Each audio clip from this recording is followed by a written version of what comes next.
About the call of the president for a renewed national dialogue to resolve the current crisis in the country. I'm glad to receive and to have with me Ustaz Nahar, Osman Nahar. He's a political analyst, as he prefers to be called a political analyst, but he was an ex-minister. Thank you very much, Welcome. Brother Abu Haraz, and thank you for having me here. Thank you very much. And we have our guest, the legal consultant, Tariq Mobarak. Welcome in this episode. I think you will have an important role in this episode because many people are waiting to hear something about the effect or the reasons for the state of emergency, as well as, and Dr. Nahar, Ustaz Nahar will also talk about the call for a renewed national dialogue. Let us start the episode. Let's start from here. Start from the hot issue of the courts of the emergency, especially in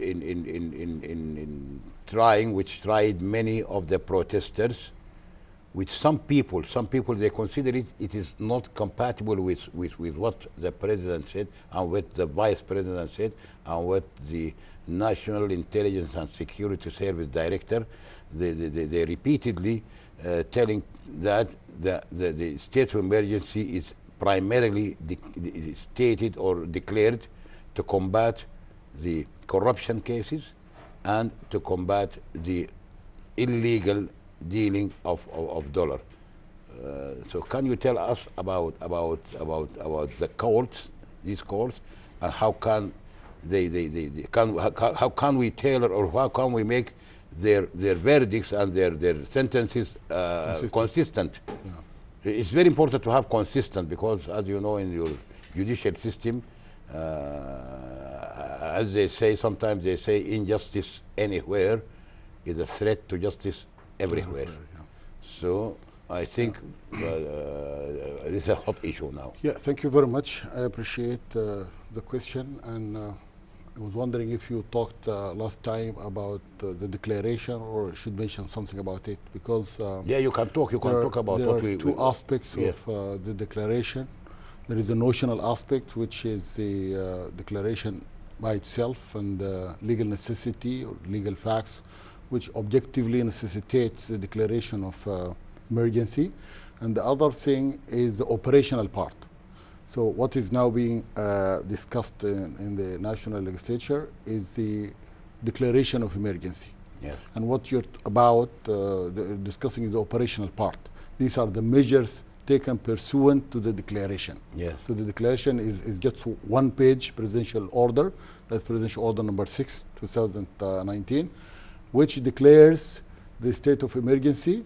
And according to the Friday speech of the President of the Republic, it is concentrating on economic issues rather than more than political issues. And one exception, the reason why I brought the notional part is that the state of emergency is supposed to be withholding, a temporary withholding of certain parts of the Constitution, including the Bill of Rights. But that does not include the right to resort to courts and the right for free trial. Yeah. And this prelude to your question. If you read the punishment provision in each of these orders, you find a ceiling, that is a punishment of imprisonment not exceeding, say, 10 years. Yeah. And a fine not exceeding 50,000, for example. So the judge here has the judicial discretion to move between 0 and 10 imprisonment. In ordinary courts, if it is one court, this is clear. because the court will be consistent with its own judgment. But now we have several courts, at least in each province. In Khartoum, we have 6 courts. The same accused would be accused of the same set of facts. Say, for example, riots. He will be presented, he will be prosecuted before the court, and as it really happened, the sentences ranged between months to years of imprisonment. Yeah. So that reveals a deficiency in the sentencing policy. And usually this is taken care of by circulars of the Chief Justice. Yeah. Because this is something which the executive does not interfere in. And I should mention that one positive aspect of the special courts here, they are not emergency courts stricto sensu, in the strict sense of the word. They are special courts issued or formed by orders of the Chief Justice, and they are subject to the direction of the Chief Justice. In the Ministry of Justice, we are working on establishing a mechanism to follow up these matters, like your intelligent observation. Yeah. And we bring it to the attention of the Chief Justice, then he will make a circular. Yeah. That will be treated as at the preliminary stage or at the appellate stage. Okay. As you can notice that some of this has been remedied by upholding the sentence or cancelling the sentence at the appeal level. Yes, okay. If we give the same question but modified, a little bit modified question to Ustad Nahar about this sentences, and now Maulana Tariq is saying that there will be, hopefully there will be some circular to impose some consistency on the act, because same acts, people, they go to one court doing the same thing, no riots, peaceful demonstrations, but they get different sentences, which is now the reason we are talking about this, because not only because of the effect here in Sudan. As you know, the international NGOs and international institutions, they started talking about the emergency state, declaration of state of emergency. So as a political analyst, what will be the impact of such diversity in sentences and the impact of trials on demonstrators? What will be, what do you think the effect of the institutions, the international institutions, which are now, they are focusing, completely focusing on Sudan? I don't know why, but they are putting us under the crosshairs. Yes.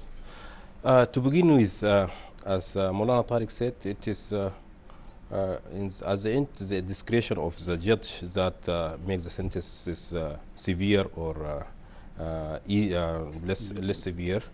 And I think that's one of the things, because people tend to see the severe sentences always. That from one hand.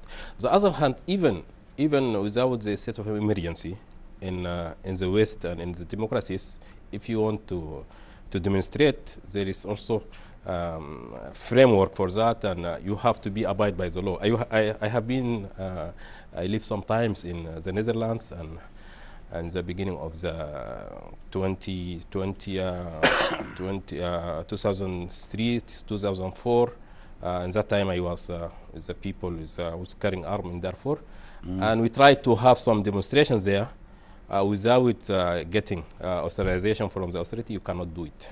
And in certain areas, and with certain time, and with certain slogans also, that it is not open that to demonstrate. But the thing that in Sudan now, after the demonstration began in December, and also the focus of the world was here in Sudan, and I think also it is clear from the president's speech and from his vice president also, the primary aim of this state of emergency, it is the economy rather than the political side. Because as you know also, the demonstrations are not that widespread in Sudan. Now it's almost here in Khartoum. Notwithstanding that maybe in sometimes you hear in that city, on that area, in that state, but primarily they are Concentrated in here Khartoum, in yes. Khartoum. And also even the standards, the international standard about demonstration are not met here in Sudan without authorization, without specifying a place to demonstrate is, without also the slogans that you raise in the demonstration, without even the security forces that can keep the area of the demonstration, because not to be out of hand, not to go out of hand. All that are not here in Sudan. But I think this is in the beginning. Also, always we have these things because every judge has his own discretion and also his own view. Maybe it is the same law, but the circumstances differ between a case and another case. At the end of the day, as a politician, I think it is better to concentrate of the premier aim of this state of emergency to tackle the economical problem, the brokering in the hard currencies and the smuggling, and also the stocking of the products and cereals and other things. That must be our objective and the primary thing. And after that, try to see, because also people now talking about the state of emergency also can restrict the political activities of the parties. And as the whole thing, when the president speak about having a wide dialogue, a national dialogue, and at the same time to put a temporary state of emergency for tackling other problem, you have also to look in deeply what the president meant when he talked about the political dialogue, because he cannot talk about political dialogue in the same time also restrict the people. So that is temporary thing, and the first aim of the thing that is to tackle the economic situation. Okay, we'll come back. We'll come back to this issue of the national dialogue. As I mentioned in my introduction to this episode, we will come. This is a very important point, and I have my own remarks on this. Then we'll discuss it together about this new or renewed national dialogue. But if we go back to our consultant Tariq about the emergency, what will be the role or effectiveness of the state of emergency on combating the corruption cases and the dollar dealers, illegal dealing in foreign currencies? Yeah. Why do you think the emergency, state of emergency, will help in that direction? And did it really help since it was imposed 7 days ago? Yeah. To what extent do you feel it did some positive work in this direction? Yeah, actually, in each of these areas you talked about, whether smuggling, whether trafficking in hard currency, and whether dealing in subsidized commodities, there are laws, there are normal laws. Yes. And actually, since the crisis started to accumulate, there was effort to try to enforce these laws. And it seems that the demonstrators, they sent a real message. I mean, if you look to the president, I don't want to look like a political analyst, but if you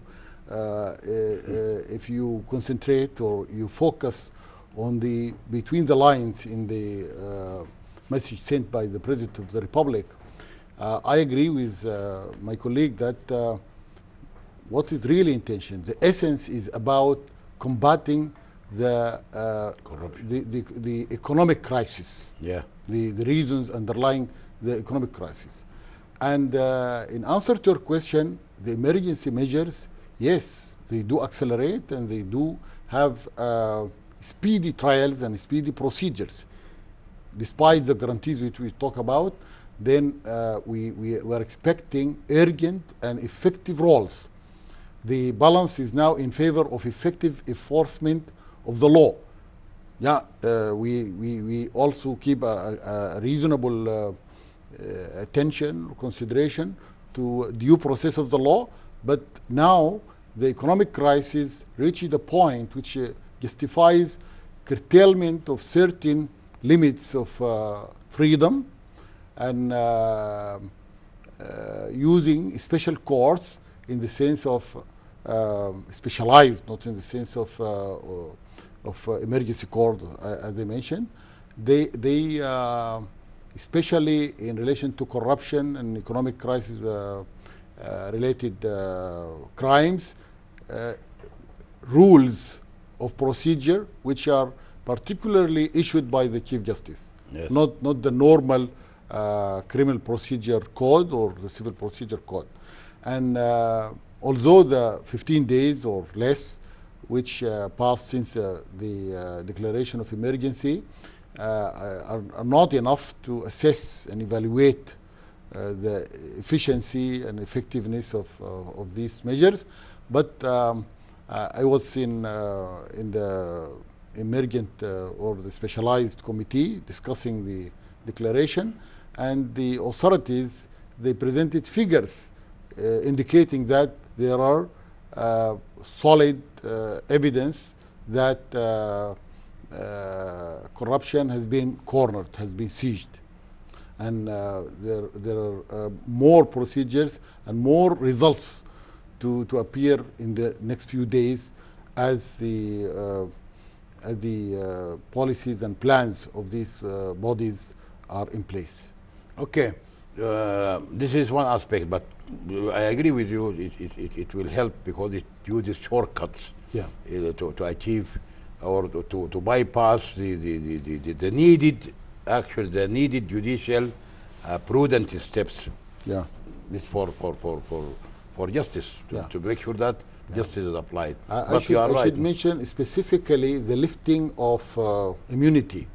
There's one predicament which stand before the normal courts and the normal judicial process, which is the time needed to lift the immunity from senior politicians or senior staff like in the army, in the military, or the police, or the security.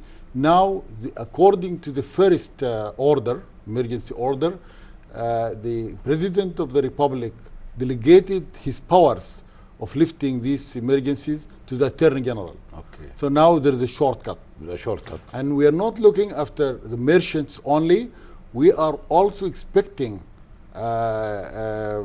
results from these procedures to bring about big names using their white collars to harbor or to commit corruption crimes. Okay. We go back to you, Said Nahar. Yes. There is always a side effect to anything, even medicine. There is a side effect. Yes. What is the side effect of the imposition or the declaration of a state of emergency? Not internally, but externally. First, the effect on the international institutions, which are more or less inimical. The effect on investors. When in a country, can you go to a country to invest any amount of money where there is a state of emergency? No. So what do you think the side effects, and how can the government offset, or how can the government bypass or circumvent these side effects, which are detrimental, I think? Yes, the first side effect, the bad press. We get a bad press from this because the NGOs and the humanitarian organization always seeing with a bad eye when a country declared a state of emergency. And we don't forget also that this state of emergency there is in some countries for decades. Yeah. And also in the West, in some parts of the West, also they declared this a state of emergency for natural disasters and also for economic disasters and other things. and even in US of America or in Europe. But I think we have to look at this thing with a big picture, because it is the primary aim of this thing. It is not to restrict the freedom of the people or the political freedom of the people. Maybe this is one of side effects of the state of emergency. Yes, yes, sure. And we don't forget also, it is declared for 1 year. But from my own view, I think this we cannot also even get this 1 year. You expect I expect that it cannot be reduced. But 1 year to give the time and to give the space, maybe in 3-4 months we don't need it anymore. Okay. That from one side. The other side also, we have also to look on the outside world, to look into the whole package, the context in which this state of emergency came. That after political economical crisis, and also after political also impasse, and as also the call for political dialogue. And as I said, and I mentioned before, you cannot talk about political dialogue and in the same time you want to restrict the movement of people. Yeah. So that is a temporary thing to certain areas, the economical area primarily. Maybe also one of the things that Maulana Tariq didn't mention, also one of the big problem of Sudan, the corruption, even in the civil service. Civil service, yes. Yes, that's one of the big things, and you cannot go through this without a flexible law. And the state of emergency has a flexibility and also shortcutting, as you say, that some procedures, not totally illegal, but some procedures also, yeah. And helping also in the state now, the head of the state, the governor of the state, are the military people. So I think the primary aim of this state of emergency to be flexible, and also because there is things that now, for example, if we want to combat the smuggling from Sudan to our western neighbors, how you can do that with the normal procedure? You have to write to the judge, and after that. But now with this state of emergency, you get your paper, you go to the court of the emergency, and after that, within hours, you can because reach. Yes, you can reach before the smugglers go, and so on. Even in the brokerage of the foreign currency also, the procedure is long sometimes, and when people are in crisis like the one that now we are in, we have to look also if only the aim is the political side or the economical side. But up till now, it is a short time now. It is only 2 weeks, and also we are pending of the approval by the legislative body, Parliament, and that yes, also they can say no for it also, or they can make also some amendment for it also. That all we can expect all that from the legislative, because it is one of the pillars of the yes. Not only, if I may add, another important positive in the area of combating smugglers, especially smugglers, because smugglers, they need more for the more you have of troops combating. Now, emergency law allows the army, all troops, different disciplines, not only the police or the customs police. So you can deploy them also. You can deploy more of this. So this is another aspect that you can use these troops in this combating of smugglers. Because the borders, the borders, we have 8,000 kilometers of borders with 9 countries. So it's extremely difficult to control the smuggling process. If you are not flexible, if you are not very speedy, yes, you cannot do these things. So we put precedent from this state emergency, and after that, the people look in the example and go after that. I'd like to intervene. Yes, sure. Yeah, I think also, although ironical as it may look, emergency regulations are a deficit of the rule of law, but the fact that it is directed to combat corruption this will regain confidence in the investors. When the country is tainted with defamation or an image, a bad image of corruption, then even if there is no emergency law, there is no investment. Yes. But I think this will help a positive component to bring confidence back that the government is harsh and is serious about corruption. And corruption is no longer institutionalized. The most dangerous type of corruption is institutionalized corruption. Yes. That is covered by legal cloak, by the color of the office.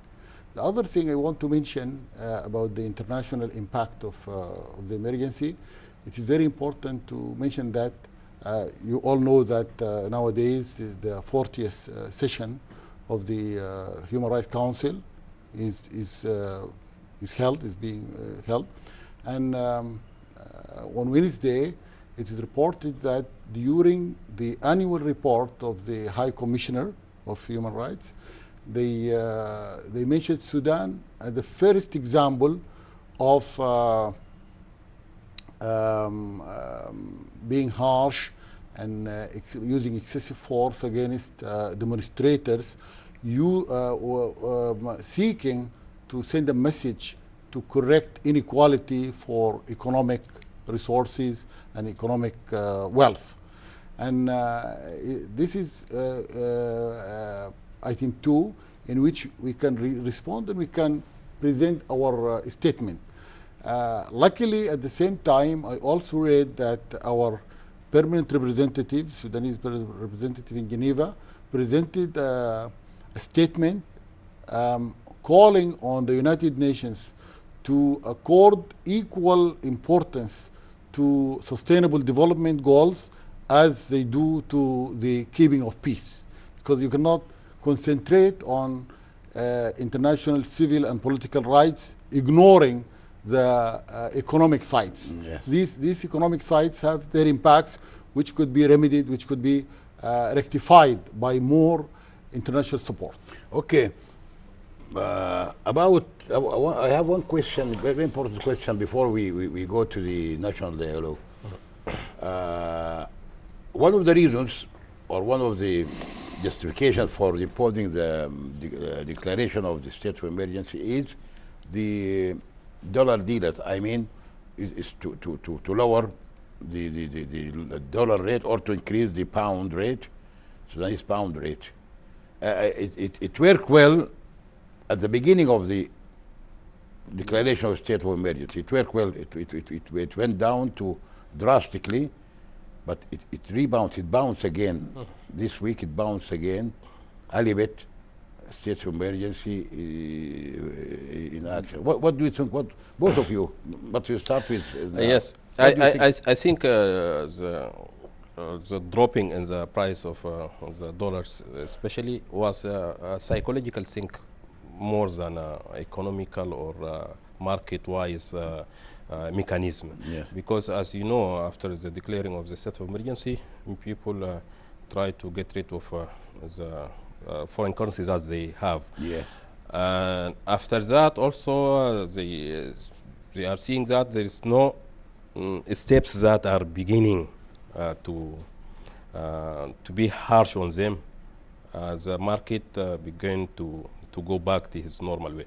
But as in the long run, I think because one of the things that this is state of emergency is that to tackle these people of dealing in foreign currency and to go too deep to the source, as Maulana Tariq say, not only the blue-collar people or the small dealers that in the street. Even in the West, you cannot deal in this in the other foreign currency without going to the exchange offices. It is not it is a legal thing, but here in Sudan, it is a chaotic thing, I think. But the important thing that one of the message that this state of emergency can clearly send to the people to look after the big hits, and that is very important. And I think this state of emergency has a lot of work to do and to go deeper inside the box and to see the real people who are doing bad thing for the economical situation in Sudan. So I am not really disturbed by the raise now, because I think the downgoing in the first place was psychological. But the mechanism of the market began when the real work began. Yeah, because some economists, one of them is our ex-Minister of Finance, Hamdi. He was always calling for not paying attention to the value of the pound, just leave it floating until it adjusts itself to the real value, its real value, which is its real value is the function of mainly of exports or grants or loans. I mean, unless you get some foreign money, either through exports, increased exports, or through loans, or through grants from different sources, the pound rate cannot be adjusted, Yes. even if we impose this state of emergency. Yes, adding to your point, now as you know, the gold, Sudan is one of the producers of the gold, but our export of gold, nobody knows which is the money going, because they smuggle the gold. The majority of the gold that produced in Sudan was smuggled. So one of the things also that to shut down this smuggling of the gold. When you get all this gold, the tons of gold that going through the official channels, Yeah. that can have effect also in the price. Definitely, Yes, definitely. yes. Not only gold. Yes, I give an yes, example. Gold. We have another gold. Yes, Gum Arabic. Gum Arabic, and we have I heard cis- one of the top figures at the company of the Gum Arabic. He said that 65% of the export or the production, 65% of production of Gum Arabic is smuggled. It's Yes, out, yes. not coming through the official channels. And by the way, as you know, Sudan has 85% of the production, the total global production of Gum Arabic, and now the Gum Arabic is gaining potential, gaining altitude in the different areas, medicine, sweets, preservation of food. So it is getting some Yes, and other point also importance. here, you know, what we call here Aidat Sadr, or the gain of the export, because there is an official rate here, and there is also this fluctuating parallel Rate. rate also. The people in the finance ministry and the people in the Sudan central banks, they have to put policies, flexible and real policy that can tackle this problem, because now some people export their things, but they didn't come back with the money. Yeah. And there is holes in the policies and the laws that it's difficult, look, Ustaz Nahar, it's very difficult, because you know that you have to have a database of Yes. exactly the prices of these commodities outside. yes. Then you can, because exporters sometimes they put figures and they import the proceeds Yes. in dollars, Yes. far less, maybe 50% of Yes. the actual. Yes. So it needs Yes. preparation. Yes, You have to, the exactly. official, In you the have to have policy the side, database yes. of the prices. I think they have some of the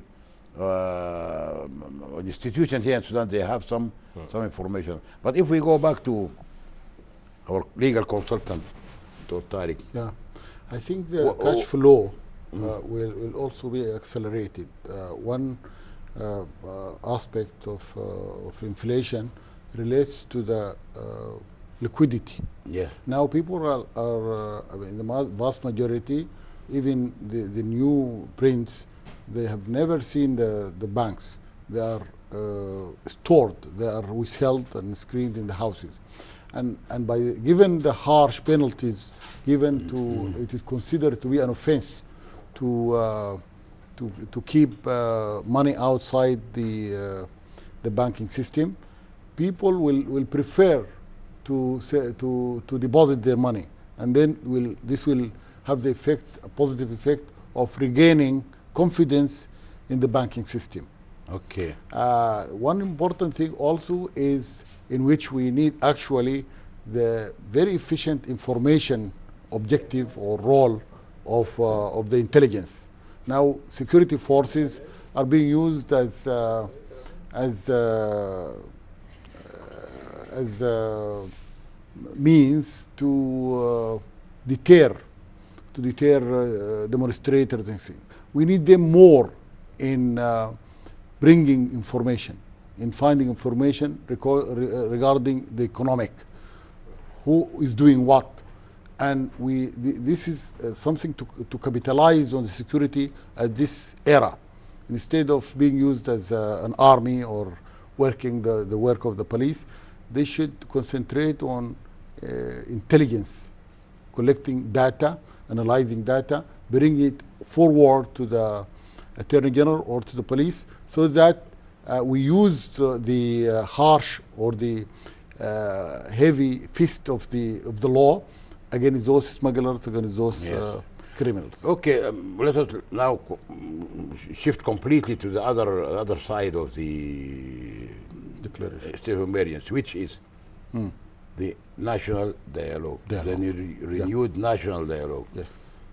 Nahar, yes, I know he's a political analyst, but we'll give him the second chance. I want, from the legal point, how do you think there is contradiction, or is it possible under the state of emergency to convene a national dialogue, a renewed national dialogue? What are the difficulties, and how can be avoided? If national dialogue, you are going to talk to parties, registered parties in the different parts of the country. What do you think the declaration of the state of emergency will have any effect on the dialogue? Before we go to if we look at it positively, I mean, on the face of it, it is the opposite. I mean, the ordinary person would say no. If you want real and genuine and free dialogue, this should be in the open space. It is transparent, and so. But the way I look at it differently, positively, not wishfully, optimistically, that the dialogue is the essence of the address or the speech of the President of the Republic last Friday. Yeah. Because he wanted to negotiate to the political parties backing the uprising. The uprising, as you know, was spontaneous. It started as protesting against certain rocketing of certain prices, but at a certain time it has been directed by certain forces. Mainly, these forces are the forces who are outside the dialogue. Yes. Unfortunately, some of these forces, they have a strict position that they are not negotiating with the regime. They're questioning the legitimacy of the regime. So they wanted at the same time to continue to maximize the chance of bringing down the regime. Yeah. That is that's the only fall, and that's all. This is why it has been preferred to have emergency on the one hand, and to extend a hand of negotiation on the other hand. okay. And constitution reform, whether at the short term or long term, needs reconciliation between all the forces. All the forces. Yeah. Okay. Now we give you more time, because you are a politician and you have been in two different phases. Yes. Before dialogue and after dialogue. The previous dialogue. Yes. In the previously you were taking arms. Yes. Now you joined hands with the first dialogue. Yes. What about the renewed dialogue and the effect of the state of emergency? You know, I was also a member in the political sharing, power sharing committee in the national dialogue. But let's begin by your first question. Theoretically, you can impose by this state of emergency more restricted measures in the political side of the agenda of the arena. But if you see the whole context of the address and the speech of the President of the Republic, he mentioned one phrase. I think it is a key phrase. That is in Arabic خيارات صفرية, or we are not want to go to the zero-sum games, but we are trying to have a win-win situation. And I think that if you want to resume to get the essence of the speech, it is that it is of a win-win situation. And after that also, he said it is open, the way is open to have a dialogue with the people inside and the people who carrying arms and even the people who have opinion about the national dialogue. But to have fruitful dialogue, we have to come to a middle place, because a win-win situation, if you go تسقط بس, as they say, you go, you fall or you stay, no matter what, you cannot go to the win-win situation. The win-win situation is and to how to handle the situation. Now we are in a crisis. The president acknowledged that very clearly. We have a crisis, an economical crisis that have some implications. It's a political side. And one of the things that we get to this point, that because we don't have an open dialogue between us as Sudanese. And we have also some steps, and we exercise the national dialogue, and after that the national document, the وثيقة الوطنية. But some people are refusing to be part of that. The premier thing that they are refusing because the lack of the confidence between the parties. And with the measures that now following, I think we have to establish this confidence between the parties, and also to put things without to raise the bar. I mean, to have there is no limit for the dialogue. At least when we agree that our premier concern is the country, not who will govern us, or but how to govern the Sudan.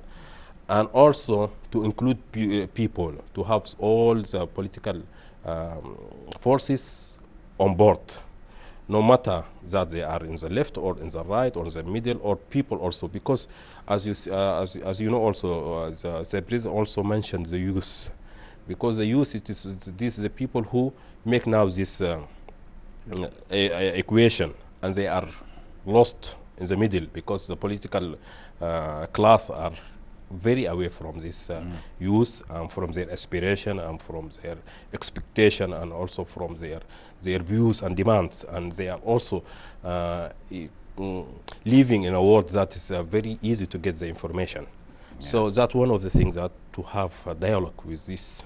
It is very difficult to have a dialogue with people who are not organized in bodies, but we have to look together to have a way to discuss with them, to address this. And also one important, maybe you did not mention it, or it's a good gesture, the good gesture of the president when he said he will be equidistant. Yes. And he followed his gesture by action. Yes. He followed completely, by action. If I can add in that point, you know, one of the things that people in Sudan, after 30 years of the rule of the NCP, the National Congress Party, and as you are in the power for 30 years, you will be dominant in a lot of aspects. Yes. And some people linking the crisis with the NCP more than with the establishment or the government per se. Yeah. So, and also some people have a history of mistrust with the NCP. So by saying that, as a president, in the first place, as a president, he's is above all. But now, by mentioning it expressly, he wants to send a message that I will be away from partisan politics. Yes. And also he add action to his speech by delegating his power as a president, authority as a president to his vice president. Yes, yes. That's good. Or legal consultant Tariq, what do you think of? What do you say of this effect of the president's pledge and fulfillment. He pledged that he will be equidistant, and he did in less than a week, followed by his complete withdrawal from the NCP. Don't you think that's a good gesture which should encourage other people or faction or opposition leaders, whether demonstrators or what do you think of this effect? As a constitutional lawyer, I tend to think that this should not be new. This is the original position. Once the President of the Republic is elected, even though he came from one party, but he is now the President of all the countries. Yes. And this is, you can see in certain countries, the opposition, the person who loses, he congratulates. And in the inaugurals, they always mention this. Now, even though I was competing harshly with you, now I am equally the president of all of the nation. This is good. And I think this is just emphasizing the obvious. The obvious. Okay, now we are. It seems that we are going to wrap up our episode, but at least 1 minute, 1.5 minutes for each one of you to add something if we missed. And it will start. Yes, what I think that now we are in a historical junction of our future Sudan, and yes, there is a lot of work to be done, and also to all parts of Sudanese to come together, to sit together. That's the first thing. Maybe with this economical crisis, it is harsh now, but with the work we will do together, we can reach our goal, and we can cross the bridge that now we are in the impasse. Okay, thank you. I would say bitter trials may be a blessing in disguise. I look forward that this bitter trial may direct our attention to the way ahead. We concentrate on the participatory, transparent, and all-honored constitution-making process in order to bring all the Sudanese to consensus for stability, development, and welfare. Okay, thank you very much. It has been a very hot and interesting dialogue today, and debate is good, and at least the three of us agree that we feel the state of emergency will not stay that long, 1 year. Yes. We feel that it will be a matter of months. Maybe, I think, if once the renewed national dialogue starts, it will be followed by lifting of the emergency. We hope so. Thank you very much, dear viewers, for having you with us in this episode. And I thank my guests here, legal consultant Tariq, and ex-minister and political analyst Nahar Osman. Thank you very much. Thank you. See you Appreciate again. it. Thank you.